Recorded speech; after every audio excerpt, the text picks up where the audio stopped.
I have dreams that when I try to visualize them, feel just right specific, like my heart sings. Only problem is I worry constantly, like I can't say diagnosis, but constant, and then I notice the absence. It's like just as good I could get at visualizing and get results quickly, constant worry, and it's well, that's because you're good at focusing on what you want, and you're also good at focusing on what you don't want. Right. And when you fixate on anything, the vibration of it gets stronger. And the going back and forth of it is just like, I feel like I'm going crazy because I'm like, I get results somewhat for what I want, and then I worry, and it's just the terror of, does that For make example, sense? yes, it does. Well, it means you want something and you're thinking in opposition to it. But for example, shoot. You know, It is so many different things. Like Pick one. it all rounds around people and interaction with people. Period. It's always like I've been wanting to move to Los Angeles for the longest time, but what if I don't get a job? What if I can't afford something? What if it's so many different things to worry about. And well, your self-sabotage is evident. I want this, but I want this, but I want this, but. So are you saying that you can't find a consistent way to be optimistic? That's I can't consistently hold the vibration because I worried. Well, here's the biggest question that we have for you. Do you need to see the path to go there before you believe you can go? In other words, not at all. No. Well, then why aren't you happy in the idea of going? I do get happy in that, and then I just worry something might screw up. But when we say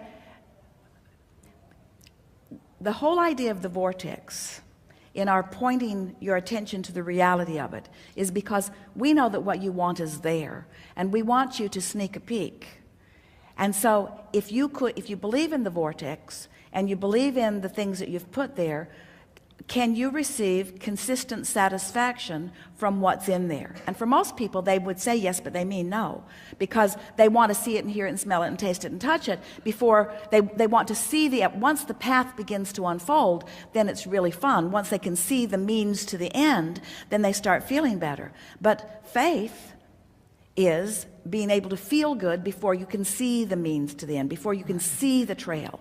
So that's really what you got to work on. You got to figure out how to feel good before you see the trail, or when it's really, really subtle. Here's another way. We're going to come round about this in a few ways so that you can hear this, because you will hear this.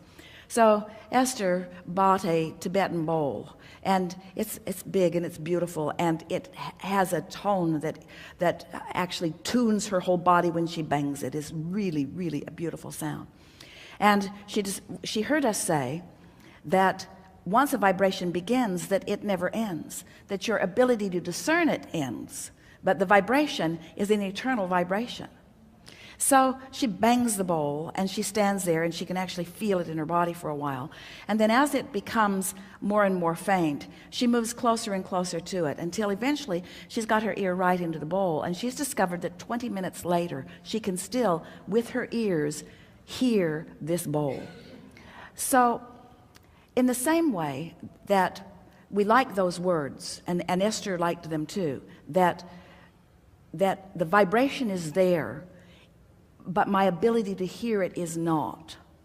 That's sort of what going on in your vortex. It's there, but your ability to hear it is not. You're not tuned close enough to it to hear it, you see. And so the reason that you feel fear, or the reason that you feel discouragement, is because you're wanting it to be less subtle and more obvious. And rather than it being less subtle and more obvious, we want you to tune yourself more precisely. Can you hear the difference in that?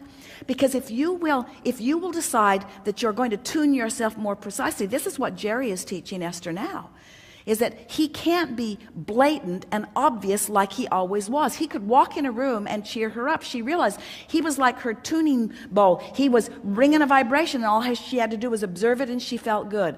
Now she has to tune more precisely, and it takes attention. Some might say it's harder work. It certainly requires desire and a willingness to try.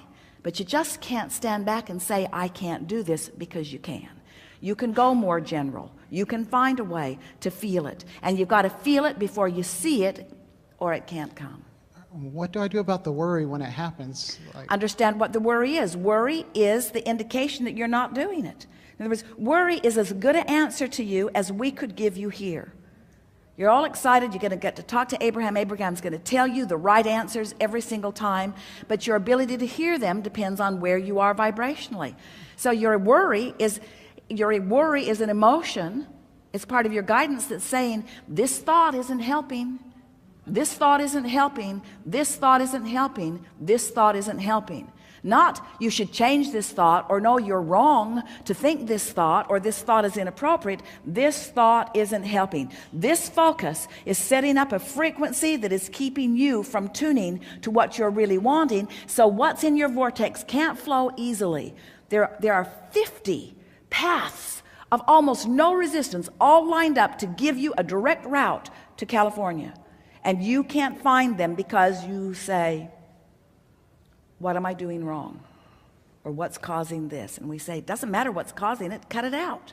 And you say, well, I'd like to cut it out, but I can't. We say, stop saying that you can't, because you can. All right, I can, but I don't believe it. I can, but I don't believe it. But you can believe it. You can believe it. You can. You can. You just got to try a little harder. That's all. Try a little harder. Try a little harder by trying a little less. You know what we mean by that. Don't pretend that you do not. Try harder by focusing less specifically on what's not working. Try to focus more on what is working by not focusing on what doesn't work. Am I close to what I want? Do you really? It doesn't matter how close you are. It's not proximity, it's frequency. So close isn't the right question. Am I vibrationally in the vicinity? When you're happy, you're right there. Okay. When you're fearful, you're far away. So it's not being happy for a moment or being fearful for a moment. It's the consistency of how you feel. You got to prepare your grid, which means fearless, fearless, fearless, fearless. Have less fear. Have more fun. Have less fear. So, well, I can't, because every time I think about it, I feel fear. Then don't think about it. Prepare the grid. Do whatever you can to feel good. Make peace with where you are. Feel appreciation for what is. Okay. And may I get one last one in? I read the Sarah book 1, and I thought it was awesome. I don't know how it works, but in the book, you wrote it, she flew. How does one do that? Because you say be, do, or have anything you want. Well, you got to get to the frequency. That's what out-of-body experiences are. Absence of resistance is necessary for that, because that out-of-body experience is you donning the perspective of Source. I didn't know it was an out-of-body experience. I thought you just wrote in the book that she did Superman flew. That makes, yeah. Parents all over the country were writing, our children are on bridges. Help us. I thought it was no one tried to fly. I thought it was David Copperfield. How does one get there, though?